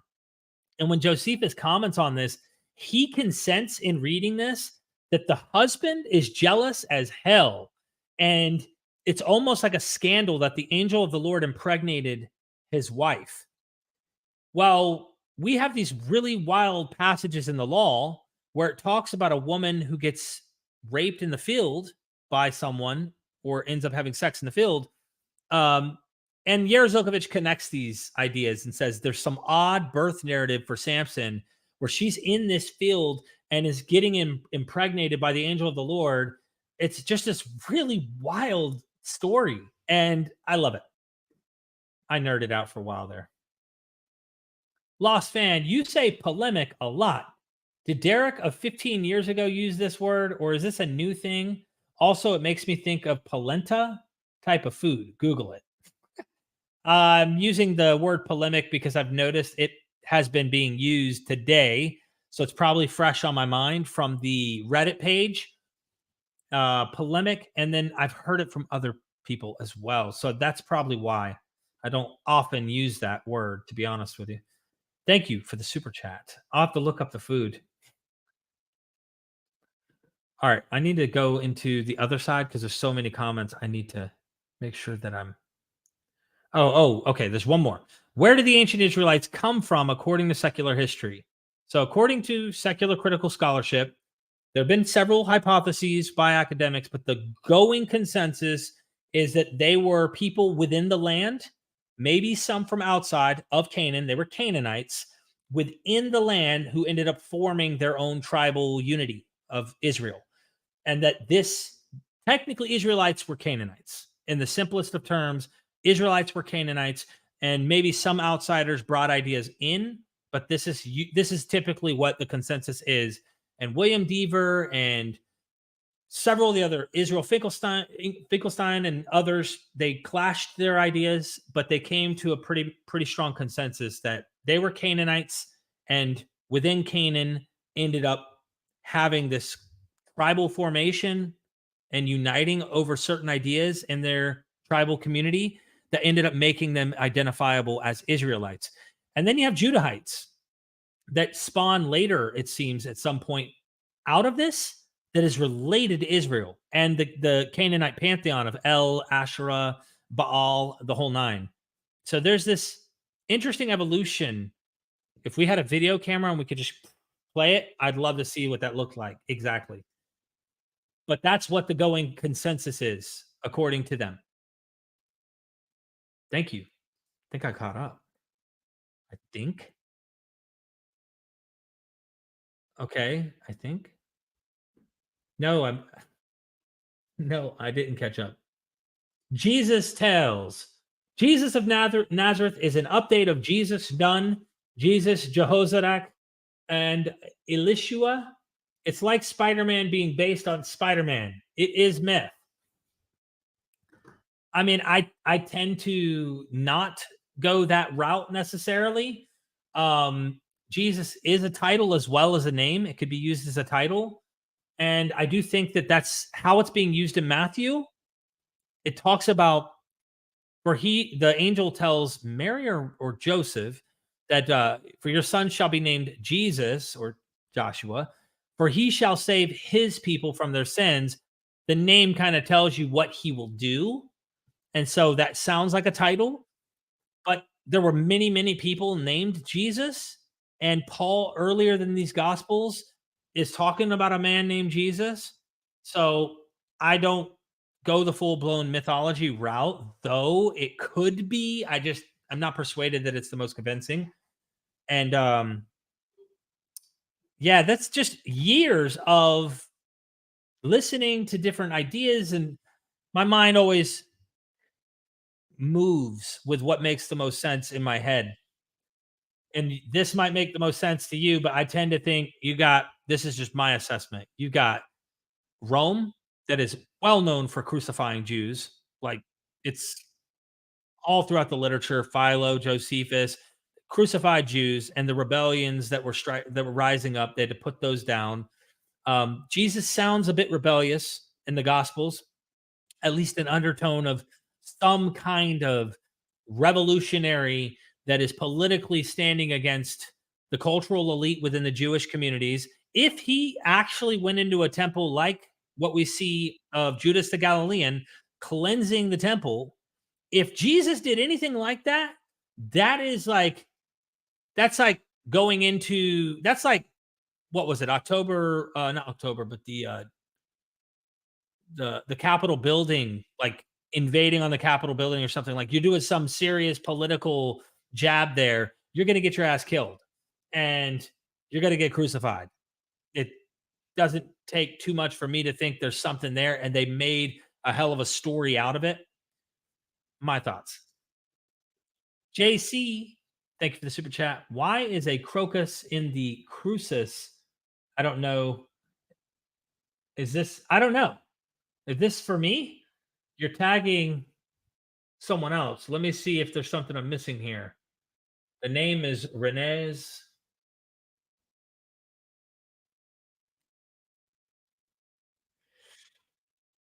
I don't see where it is. I don't know where this person you're commenting at is. I'm blind. Thank you, JC, for the $2. I'm sorry, I don't know what you're getting at. Teresa W, I was just wondering if you don't mind, how do you present religion to your kids? Thanks. MythVision, it has changed my life. I don't really get too much into religion with the kids. I also don't try to block them from being able to make their own minds up on things. But if a topic comes up, and it rarely does, about something, it typically is mythology. And I'll bring that up with my kids and stuff, and talk about, the Greek gods, or talk about different things because their schools bring it up. But as far as Jesus goes, I think they've overheard me talk enough about it that they probably don't share those conversations often with me, because they don't engage or encounter a lot of religious stuff like I do. This is me being down here in the basement. We don't talk about what I do for work or these things often. And when we do, it's usually me and my wife, because she works with me and helps me do everything that we're doing. So that is pretty much, the conversation goes to that extent with the kids. If they bring it up, they know where daddy is. They know what daddy thinks. They know I don't believe. They know my reasoning. I've said it. And I think a couple of my kids also don't buy it, but I don't close off. I don't like tell them that they can't think there's something out there if they, believe in a God, whatever. I would never, it wouldn't bother me. I just, really, really do think there's good reason to think this God of the Bible isn't real. And I think that for so many reasons, there's just so many reasons that even the God that is presented today, they are having to do theology, which that God does not match the actual God that is in these texts. And that is the huge red flag to me, that the God in these texts is completely whitewashed to match their philosophy, Plato's ideas, and the evolution of Plato in their philosophical thought. The God is this God is not that God.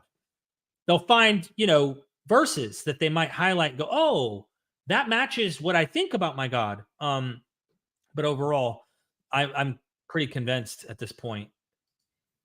Matthew K, MythVision Podcast. Derek, I think I caught up less than 1 second after saying that. Jesus Tells Super Chat comes in. Much love, my friend. Thank you. I just want to highlight that. Oh, the Church of Mary Magdalene at Rennes-le-Château? I don't know. I don't have any clue. I have to go back to your previous super chat to get an idea. Why is a crocus in the crucis? Crocus? I don't know. I have no clue. Oh, you said again in this one, the reverend of the Star of David is the crocus. The referent. I don't know. I really don't. That'd be an interesting question to ask someone who may know that particular place and what that iconography stands in for. Like, what does it mean? What's the symbol represent? Is there any way an expert can tell us? Jesus Tells us back again. Jesus none hung the king of Jerusalem on a tree, took him down at evening, put him in a cave, and rolled large rocks in front of that cave. So is this in the book of Joshua you're talking about? And I thought it was 5 kings, but can you get me a source? Can you comment the source that you're getting at? I'll be happy to look it up and check it out later. All right, let me get the Pedro. Thank you for the super chat. Hi from Brazil.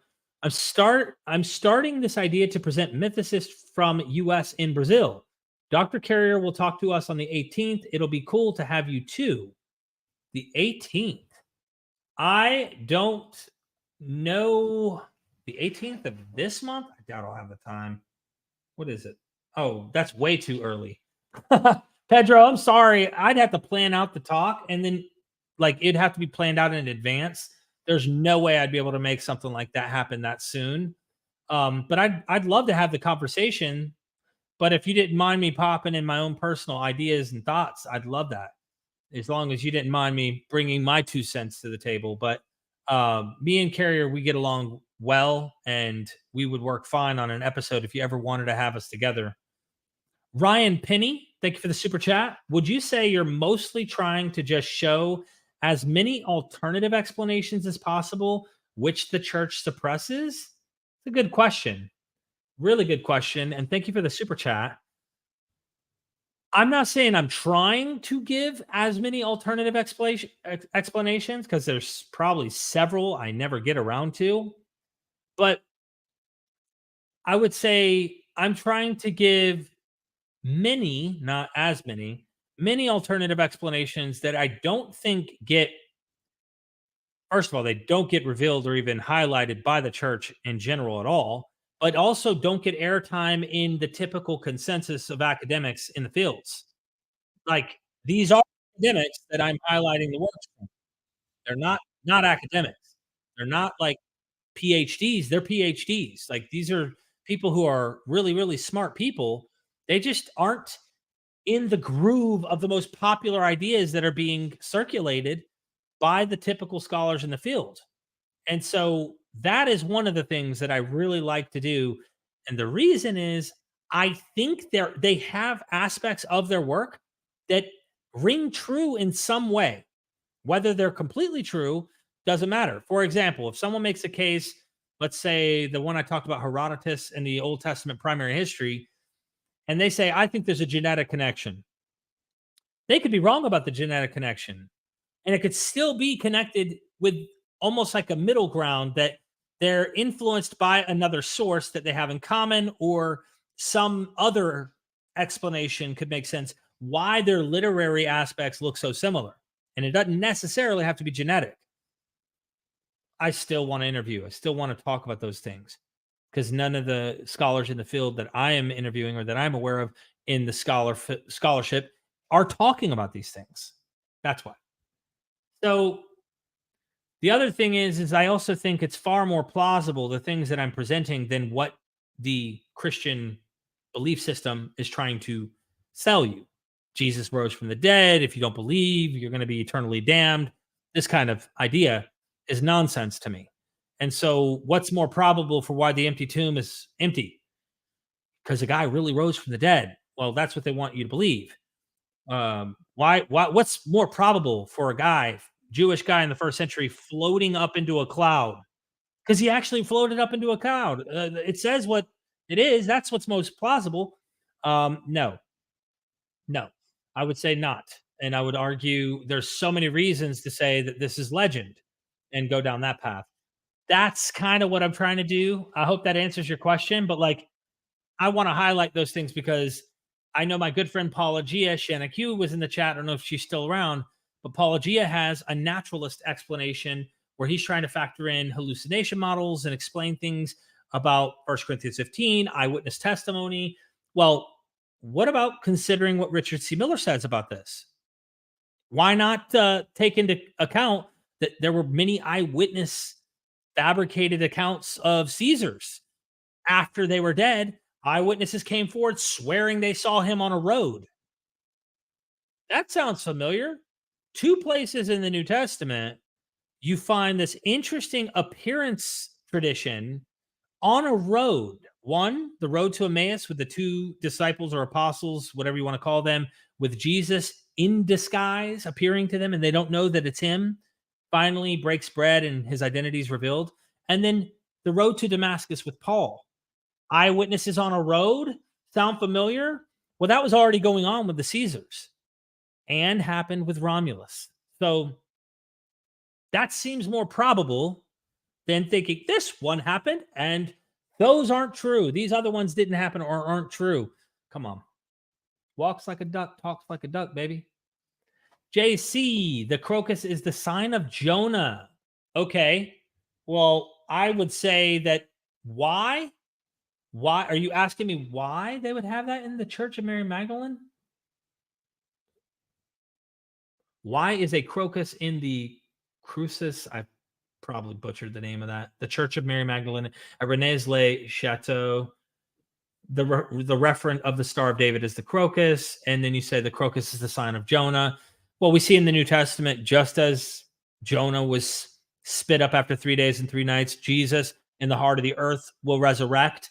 That Jonah symbol, I also think, leads to a Gentile kind of aspect, because if you read the book of Jonah, Jonah's not going to Israelites.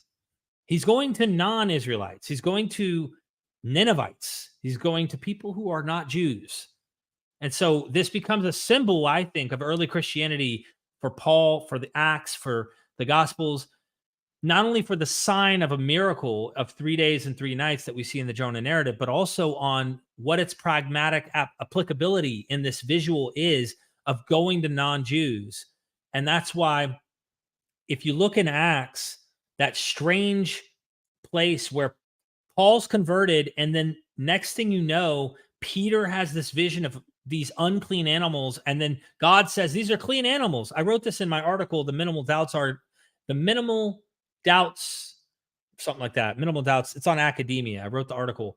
In there, you find right after that vision, or during that time in Acts 9 and 10, when Paul converts, there's this shift toward the Gentile audience, these unclean Gentiles, and them being clean, and the place that he goes to. It's like another Jonah story.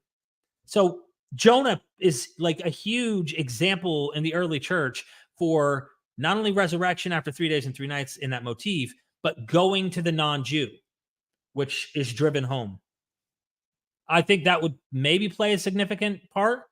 I don't know why it appears in the Church of Mary Magdalene. When that church was built, I don't have a clue about any of that. But I tried to take a jab, JC, because you spent super chats, and I wanted to give you my personal guess. But I'd love to talk to an expert in that. JC, again, Judas the Galilean, you interviewed Unterbrink. I found compelling his book linking gospel Jesus as a time shift fictionalized Judas. Thoughts?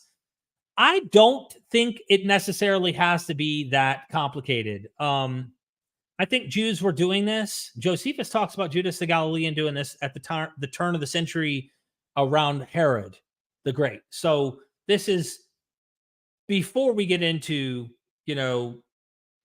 time Jesus crucified in the 30s. We're talking 6 BCE, 4 BCE. In this time period, Judas the Galilean is said to have cleansed the temple. Who's to say that another Jew is not also making this attempt?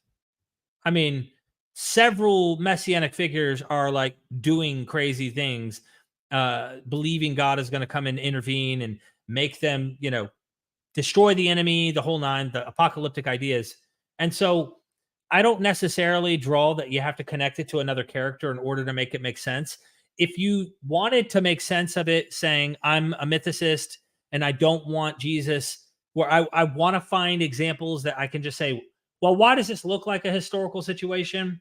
They just found this example from Judas the Galilean and invented it about Jesus. You could, or you could say, here's another fanatical apocalyptic preacher, charismatic, who gets himself killed. And I tend to think that it's possible, though. It is possible.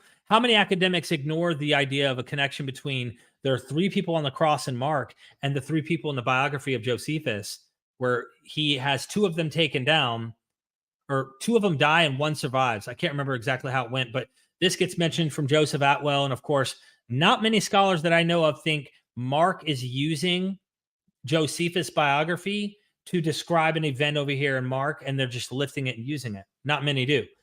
But there are some who are open to the idea that at least there's some literary inspiration there.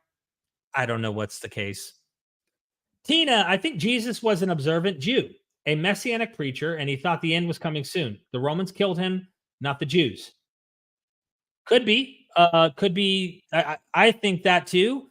I think the Romans did kill him, but I wouldn't say it's just because Jews weren't somehow part of it. It could be that it was purely the Romans. It could be that there was a participation of both taking place.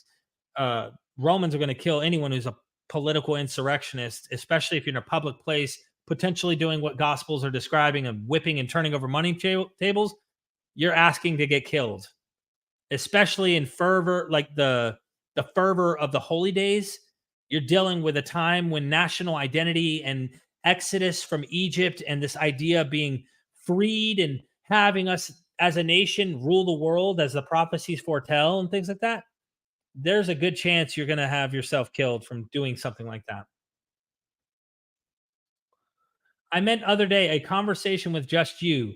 Pedro, feel free to email me. I am totally open for conversations. Let me do this. Give you my email.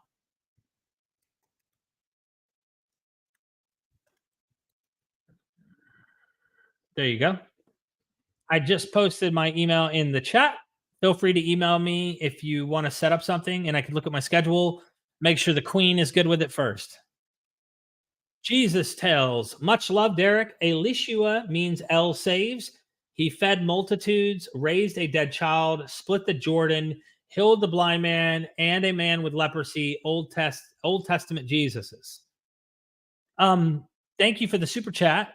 Can you give me the sources for this exact point you're giving me? I'm curious to look at those examples myself. Thank you so much for the super chat, though. I have heard, for those who are curious, parallel potentially to Joshua, the book of Joshua, and what's going on with 5 kings that were in a cave and they get crucified, something to this effect, or they're killed, they're hung on trees. I don't know if they were hung upside down. I can't remember. But that some scholars have looked for a midrash kind of thing from what's going on in Joshua to Jesus. And I know that Allison mentions this in his book, Delcy Allison Jr. on resurrection. JC, look at the pillar capitals of the Second Temple. I will have to find the pillar capitals of the Second Temple. I have no way of, is it like something you can look at now?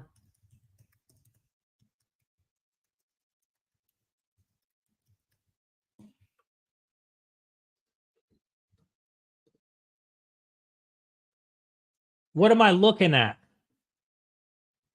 I'm pulling it up. Is this it? Second Temple? Or is there supposed to be like a symbol on it or something?